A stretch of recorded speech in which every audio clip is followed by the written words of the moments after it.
में आज जिनकी बलिदान दिवस को हम यहाँ मनाने आए हैं, राजा शंकर साय कुंवर रघुनाथ साय। ये देश में कम बोलूंगा क्योंकि बोलने के लिए कुछ बचा ही नहीं, हमारे वक्ताओं ने बहुत कुछ बोल दिया है। क्योंकि मैं 400 किलोमीटर से आया हूँ तो अपनी बात समाज के सामने मैं 2 मिनट में बात रखूंगा। सर्वप्रथम हमारे दोनों इस जबलपुर क्षेत्र के ही नहीं पूरे देश की आन बान शान गौड़ राज परिवार के हमारे मुखिया दोनों हमारे राजा शंकर साय और रघुनाथ साय जी को नमन। महात्मा ज्योतिबा फुले, सावित्रीबाई फुले, जिनके मार्गदर्शन को हम लोग इनकी विचारधारा को लेकर समाज में काम कर रहे हैं। और रानी अवंतीबाई लोधी, बाबा साहब, बिरसा मुंडा जी, रानी दुर्गावती जी, बीपी मंडल साहब, छत्रपति साहू जी महाराज, सभी देश के एससी ओबीसी के महापुरुषों के चरणों में नमन।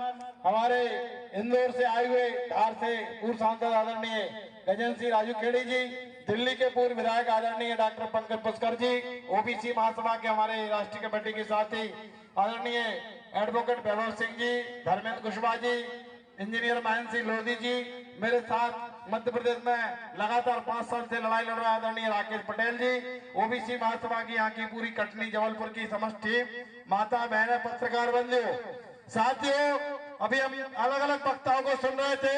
मैं एक अलग बात कह के अपनी बात खत्म करूंगा। इतने लोग यहाँ बैठे हैं, आज एक बात आप संकल्प लेके जाइए। ये समाज कभी देने वाला समाज था, आज कटोरे लेके भीख मांग रहा है। आप लोग चाहते हैं अगर राजा शंकर साय, रघुनाथ साय के आप बलिदान दिवस में आप मनाने आए हैं, उनके वंशज हैं और उनकी हम लोग ओबीसी महासभा के माध्यम से आज जयंती मनाने आया। मैं तो संकल्प लेके जा रहा हूं, आप लोग भी संकल्प लेके जाइए। वो दिन याद करिए 1857 में 18 सितंबर को जब इनको तोप के गोलों से देश की जो विरोधी ताकत अंग्रेजों ने इनको हमसे छीनने का काम किया, इन्होंने अपने राजपाट सब कुछ दांव पे लगा के आपकी लड़ाई लड़ी। जो कभी राजा हुआ करते थे, आज उसका समाज 200 रुपए रोज में मजदूरी कर रहा है। तो आपको ठान के जाना है, इनकी अगर बलिदान दिवस जयंती में आए। मैं ग्वालियर संभाग अशोकनगर से, मेरा नाम डॉक्टर ब्रजेश यादव, मैं आप लोगों से हाथ जोड़कर निवेदन करना चाहता हूँ, आप लोग संकल्प लेके जाइए कि पुनः देश के शासक बनेंगे। और जो हमें आज कटोरे लेके भीख मांगने के लिए जिन्होंने खड़ा कर दिया है, उनको हम लोग पुनः भीख देने का काम करेंगे। ये संकल्प लीजिए, ये संकल्प मैं ले रहा हूँ। मेरे पूरे जीवन में एससी, एसटी, ओबीसी, माइनॉरिटी समाज के संपूर्ण संवैधानिक अधिकार के लिए लड़ाई लड़ता रहूंगा। मुझे विधायक और सांसद बनने की कोई तमन्ना नहीं है। दूसरी बात को बात और कहना चाहता हूँ, लास्ट मैं बोल तो 5 घंटे सकता हूँ, मैं बहुत बड़ा वक्ता हूँ और बहुत मैं संविधान, आरक्षण और दिन भर में नेट पे नई नई चीजें देखता हूँ। मैं एक बात और कहना चाहता हूँ, इतने लोग यहाँ बैठे हैं, सब अलग अलग समाजों के लोग हैं। यहाँ पूरन पटेल साहब बोल रहे थे, मैं आपसे पटेल साहब आग्रह करना चाहता हूँ, आप लोधी समाज के जितने संगठन है देश के अंदर, उनमें प्रस्ताव पारित कराओ कि जातिगत जनगणना और एससी, एसटी, ओबीसी के संपूर्ण संवैधानिक अधिकार मिले। तब मैं लोधी समाज के संगठन को जानूंगा कि आप हिंदुस्तान के लोगों का और अपनी समाज के लोगों का भला करना चाहते हैं। मैं अखिल भारतीय यादव महासभा में मैं मंच से बोल रहा हूँ, ये रघुनाथ साय के मंच में मैं बोल रहा हूँ समाज के सामने। अखिल भारतीय यादव महासभा में ये ठहराव प्रस्ताव अभी 2 दिन पहले रायपुर छत्तीसगढ़ में सम्मेलन हुआ था। वह जातिगत जनगणना की यादव महासभा लंबे समय से आवाज उठा रही है और जितने ओबीसी, एससी, एसटी के मुद्दे हैं उनको भी हमारे मांग में, जहाँ भी यादव महासभा की मीटिंग होगी उसमें प्रस्ताव पारित करवाऊंगा।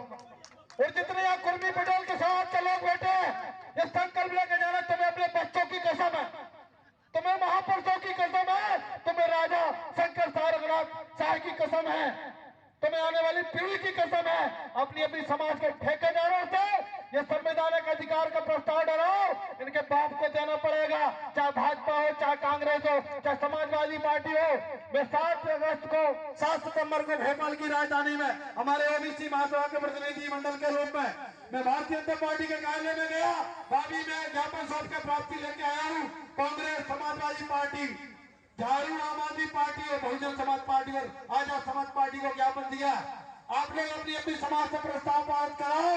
जिन समाजों के जो संगठन काम कर रहे हैं, चाहे आदिवासियों के बीच में संगठन काम कर रहे हो, एसटी के संगठन काम कर रहे हो, और पिछला वर्ग की जो 93 जाति में मध्य प्रदेश में काम कर रहा हूँ, मैं 93 जातियों के ठेकेदार से मैं भी मिलूंगा, मिल रहा हूँ, और आप भी अपनी अपनी समाज के लोगों से मिल रहा हो। ये प्रस्ताव पारित होना चाहिए कि नहीं?